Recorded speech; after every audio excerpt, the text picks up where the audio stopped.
അമ്പലങ്ങളിൽ ദൈവങ്ങളെ പൂജിക്കുന്ന ഒരു തിരുമേനിയാണ് സ്വന്തം മോളെ പോലും വെറുതെ വിടാതെ ഇങ്ങനെയുള്ള കാര്യങ്ങൾ ചെയ്യുന്നത്. അതുപോലെ പുള്ളിക്ക് ജ്യോതിശാലയുണ്ട്, ജ്യോതിഷം നോക്കുന്ന ആളാണ്, തന്ത്രിയാണ്. ജ്യോതിഷം നോക്കാൻ വരുന്ന സ്ത്രീകളെ ഭൂരിഭാഗവും പുള്ളിയുടെ വശത്താക്കുകയാണ് മെയിൻ പരിപാടി. കാരണം ഓരോരോ കുടുംബ വിഷയങ്ങളായിട്ട് വരുന്നവരാണ്. ഒന്നെങ്കിൽ ഭർത്താക്കന്മാർ ഗൾഫിലുള്ളവർ, അല്ലെങ്കിൽ ഭർത്താക്കന്മാർ മദ്യപാനം നിർത്താൻ വരുന്നവർ, അങ്ങനെയൊക്കെയുള്ള സ്ത്രീകളാണ് കൂടുതലും വരാറുള്ളത്.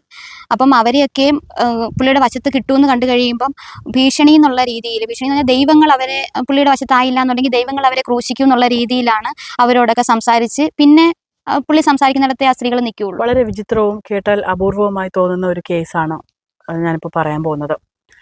എൻ്റെ കൂടെ നിൽക്കുന്ന ഈ ഒരു ചേച്ചി, ആ ചേച്ചി വിവാഹവുമായി ബന്ധപ്പെട്ട് ആ ചേച്ചിയുടെ ഭർത്താവ് ഡിവോഴ്സ് കൊടുക്കുന്നു.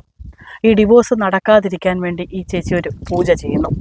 ഈ പൂജ ചെയ്യാനായി വന്ന തിരുമേനി തന്നെ പിന്നീട് ഇവരെ രണ്ടാമത് വിവാഹം കഴിക്കുന്നു. വളരെ അപൂർവമായൊരു കേസും വിചിത്രമായ കേസെന്ന് പറയുമ്പോഴും ഇതിൽ വലിയ ചില സംഭവങ്ങളുണ്ട്. കാരണം ഈ കേസിലെ ഇപ്പോൾ ഇവരുടെ രണ്ടാം ഭർത്താവായി ജീവിക്കുന്ന ആളൊരു കേസിലെ പ്രതിയാണ്. വെറും കേസല്ല, പോക്സോ കേസാണ്. അതുകൊണ്ട് തന്നെ ഈ കേസുമായി ബന്ധപ്പെട്ട സ്ഥലങ്ങളോ ഇരയുടെ കാര്യങ്ങളോ ഇരയുമായി ബന്ധപ്പെട്ട ഒരു കാര്യങ്ങളും ഞങ്ങൾ പുറത്തുവിടുന്നില്ല. തിരുമേനിയുമായിട്ട് എങ്ങനെയാണ് നിങ്ങൾ പരിചയം? എൻ്റെ ആദ്യ ഭർത്താവ് ഡൈവേഴ്സിന് വേണ്ടി കൊടുത്തിരുന്നു. അപ്പം ഡൈവേഴ്സ് വിധിയാവുന്നതിന് ഒരു 1-2 മാസം മുമ്പാണ് നമ്മുടെ അടുത്തുള്ള വീട്ടിൽ ഒരു പയ്യൻ പറഞ്ഞു, ചേച്ചി നമ്മുടെ ഇവിടെ ഒരു തിരുമേനിയുണ്ട്, നേരത്തെ ഇവിടെ ക്ഷേത്രത്തിൽ നിന്നിരുന്ന ഒരു തിരുമേനിയാണ്, അപ്പം പുള്ളി പൂജ ചെയ്ത് ഇതൊക്കെ മാറ്റും, നിങ്ങളുടെ ദോഷം കൊണ്ടാണ് അങ്ങനെയൊക്കെ സംഭവിക്കുന്നതെന്നും പറഞ്ഞ് ആണ് പുള്ളിയെ ആ പയ്യൻ്റെ വീട്ടിൽ തന്നെ കൊണ്ടുവന്ന് പ്രശ്നം എടുപ്പിച്ച് നമ്മുടെ വീട്ടിൽ പൂജ നടത്തണമെന്ന് പറഞ്ഞ് നമ്മുടെ വീട്ടിൽ പൂജ നടത്തുകയാണ് ചെയ്തത്. ഡൈവേഴ്സ് ചെയ്യാതിരിക്കാൻ വേണ്ടിയുള്ള പൂജയാണ് ചെയ്തത്.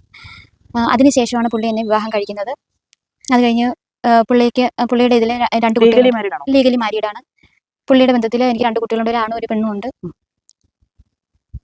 ആദ്യത്തെ വിവാഹം ഡൈവേഴ്സ് ആയതിനു ശേഷം ഒരു കുട്ടിയുണ്ട്. മൊത്തം നിങ്ങൾക്ക് 3 കുട്ടികളുണ്ട്. നിലവിൽ ഇപ്പോൾ എന്തായിരുന്നു ശരിക്കും പിന്നീടുണ്ടായ പ്രശ്നങ്ങൾ?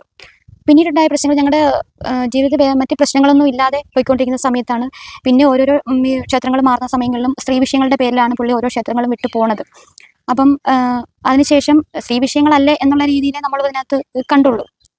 പുള്ളിയോട് പറഞ്ഞാലും ഇഷ്ടംപോലെ പ്രശ്നങ്ങൾ എടുക്കാനൊക്കെ ആൾക്കാർ വരുന്നതായതുകൊണ്ട് നമ്മൾ ആ ഒരു രീതി മാത്രമേ നമ്മളതിനകത്ത് എടുത്തിട്ടുള്ളായിരുന്നു. അതിനുശേഷം മോനെ മറ്റുള്ള സ്ത്രീകളുടെ മോശമായ രീതിയിൽ ഫോട്ടോകളൊക്കെ എടുത്ത് അയക്കുന്നതായിട്ടൊക്കെ എൻ്റെ ശ്രദ്ധയിൽപ്പെട്ടു. അങ്ങനെ മോനെ ഒരു ദിവസം ഉപദ്രവിച്ച സമയത്ത് ഞാൻ സ്റ്റേഷനിൽ പരാതി കൊടുത്തു. അതിൻ്റെ പേരിൽ കേസെടുത്തിട്ടുണ്ട്, പോലീസ് കേസെടുത്തു. പക്ഷെ അന്ന് അറസ്റ്റ് ചെയ്യുകയൊന്നും ചെയ്തില്ല. 6 മാസം കഴിഞ്ഞപ്പം കോടതിയിൽ നിന്ന് നോട്ടീസ് വന്ന് ജാമ്യം എടുത്ത് പുള്ളി പോവുകയാണ് ചെയ്തത്. നിലവിൽ ഇപ്പോൾ അദ്ദേഹത്തിൻ്റെ പേരിൽ ഒരു FIR ഉണ്ട്. ആ FIRൽ ഇതുവരെയായിട്ട് നടപടിയായിട്ടില്ല. ആ FIR കേസ് എന്തായിരുന്നു സാഹചര്യം? അത് എൻ്റെ ഇപ്പം ആദ്യ വിഭാഗത്തിലെ മോളെ പുള്ളി മാനസികമായിട്ടും ശാരീരികമായിട്ടും ലൈംഗികമായിട്ടൊക്കെ ഉപദ്രവിച്ചെന്ന് പറഞ്ഞ് മോള് പഠിക്കുന്ന സ്കൂളിലെ കൗൺസിലിങ്ങിലാണ് അവൾ പറഞ്ഞിരിക്കുന്നത്. അപ്പം അവർ കേസ് ചൈൽഡ് ലൈന് കൊടുത്ത് അവിടുന്ന് സ്റ്റേഷനിൽ കേസ് വരുവാണ് ചെയ്തത്. അപ്പം സ്റ്റേഷനിൽ കംപ്ലയിൻറ്റ് വായിച്ച് കേൾപ്പിച്ചപ്പോഴാണ് എനിക്ക് കേസ് എന്താണെന്നുള്ളത് വ്യക്തമായിട്ട് മനസ്സിലാക്കാൻ സാധിച്ചിട്ടുള്ളത്. അതിനുമ്പോൾ സ്കൂളിൽ നിന്ന് പറഞ്ഞപ്പോഴും അമ്മ എന്നുള്ള നിലയിൽ പറയാൻ ബുദ്ധിമുട്ടുണ്ട് എന്ന് മാത്രമാണ് അവർ. എപ്പോഴെങ്കിലും ഇത്തരത്തിലുള്ള ഒരു ചൂഷണത്തിന് ഇരയായിട്ടുണ്ടോ നിങ്ങളോട് പറഞ്ഞിട്ടുണ്ടോ? ഇല്ല, ഇതുവരെയും പറഞ്ഞിട്ടില്ല. സ്വഭാവത്തിൽ എന്തെങ്കിലും മാറ്റം വ്യക്തമാക്കാൻ കഴിഞ്ഞോ? മനസ്സിൽ തോന്നിയോ? തോന്നി. ഞാൻ തോന്നിയ സമയത്ത് തന്നെ സ്റ്റേഷനിൽ എൻ്റെ കയ്യിൽ അത് കൈകാര്യം ചെയ്യാൻ പറ്റത്തില്ല എന്ന് തോന്നിയ സമയത്ത് ഞാൻ സ്റ്റേഷനിൽ അറിയിക്കുകയും അവിടുന്ന് സാറ് വന്ന് മോളുമായിട്ട് നേരിട്ട് സംസാരിച്ച് മോളെ ഡോക്ടറെ കാണിച്ച് അതിനുവേണ്ട കാര്യങ്ങൾ ചെയ്യാൻ എന്നോട് പറയുകയും ഞാൻ അതനുസരിച്ചാണ് മുമ്പോട്ട് പോയിക്കൊണ്ടിരുന്നത്. അപ്പോഴാണ് ഇപ്പം സ്കൂളിൽ മോൾ ഇങ്ങനെയുള്ള കാര്യങ്ങളൊക്കെ സംസാരിച്ചത്. നിലവിൽ ഇത്രയും നാളായിട്ടും ഈ ഒരു കേസിൽ, അതായത് പോലീസ് കേസെടുത്തിട്ട് FIR ഇട്ടിട്ടുണ്ടായിരുന്നല്ലേ? എന്നായിരുന്നു FIR ഇട്ട്? ഡിസംബർ 24-ാം തീയതി FIR ഇട്ടു. അതിനുശേഷം പ്രതി ഇതുവരെ അറസ്റ്റ് ചെയ്തിട്ട് 1 മാസം പിന്നിടുന്നു. അതെ. നിങ്ങളായിട്ട് കോൺടാക്ട് ചെയ്യാനോ സാധിക്കുന്നുണ്ടോ? കോൺടാക്ട് ഒക്കെ ചെയ്യുന്നുണ്ട്. ഈ കഴിഞ്ഞ ദിവസങ്ങളിൽ എന്നെ വിളിച്ച് ഞാനാണ് കേസ് കൊടുത്തതെന്ന് പറഞ്ഞ് ഭീഷണിപ്പെടുത്തി. അതിൻ്റെ പേരിൽ ഞാൻ DYSPക്ക് കേസ് കൊടുത്തു. അപ്പോൾ ഈ കോൺടാക്ട് നമ്പർ ഇപ്പോഴും സ്വിച്ച് ഓഫ് അല്ല? ഫോൺ ഒളിവിലൊന്നും അല്ല, ഒളിവിലൊന്നും അല്ല, ആളിപ്പോഴും ഉണ്ട്. കേസ് എടുക്കാൻ പറ്റുന്നില്ല, അല്ലെങ്കിൽ അദ്ദേഹത്തിന് സ്റ്റേഷനിലേക്ക് വിളിപ്പിക്കുന്നില്ല. ഇതാണ് നിങ്ങളുടെ പ്രശ്നം? അതെ. ഞാനിപ്പം മുഖ്യമന്ത്രിക്ക് കൊടുത്തു, SP-ക്ക് കൊടുത്തു, DYSPക്ക് കൊടുത്തു, എല്ലാവർക്കും ഞാൻ പരാതി കൊടുത്തു. എത്രയും വേഗം അറസ്റ്റ് ചെയ്യണം.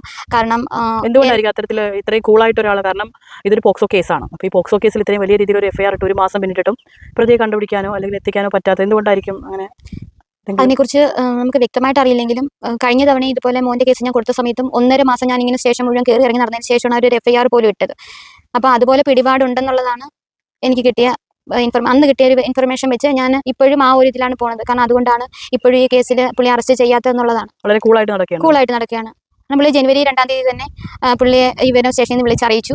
പുള്ളി 6-ാം തീയതി 7-ാം തീയതി കണ്ടാണെന്ന് തോന്നുന്നു ക്ഷേത്രം വിട്ടെന്നറിഞ്ഞു. പക്ഷെ ഇപ്പോഴും വേറെ ഏതോ ക്ഷേത്രത്തിൽ ജോലി ചെയ്യുന്നുണ്ട്. ഒരു പക്ഷേ വേലി തന്നെ വിളവ് തിന്നുന്നു നമ്മൾ കേട്ടിട്ടില്ലേ? അതേ ഒരു സാഹചര്യം തന്നെയാണ് നമുക്കിവിടെ മനസ്സിലാക്കാൻ പറ്റുന്നത്. ഈ കേസിൽ CWCയോ അല്ലെങ്കിൽ ചൈൽഡ് ലൈൻ അധികൃതരോ ഒക്കെ തന്നെ ഇടപെട്ട വളരെ ബലവത്തായ ഒരു കേസാണ്. എന്നിട്ട് പോലും ഈ കേസിൽ ഇതുവരെയായിട്ട് ഒരു നടപടി എടുക്കാൻ പോലീസിന് സാധിക്കുന്നില്ല. എത്രയും പെട്ടെന്ന് ഉന്നത അധികാരികളിലേക്ക് ഈ വീഡിയോ ഷെയർ ചെയ്യുക. എത്രയും പെട്ടെന്ന് ഇവർക്ക് നീതി ലഭിക്കട്ടെ.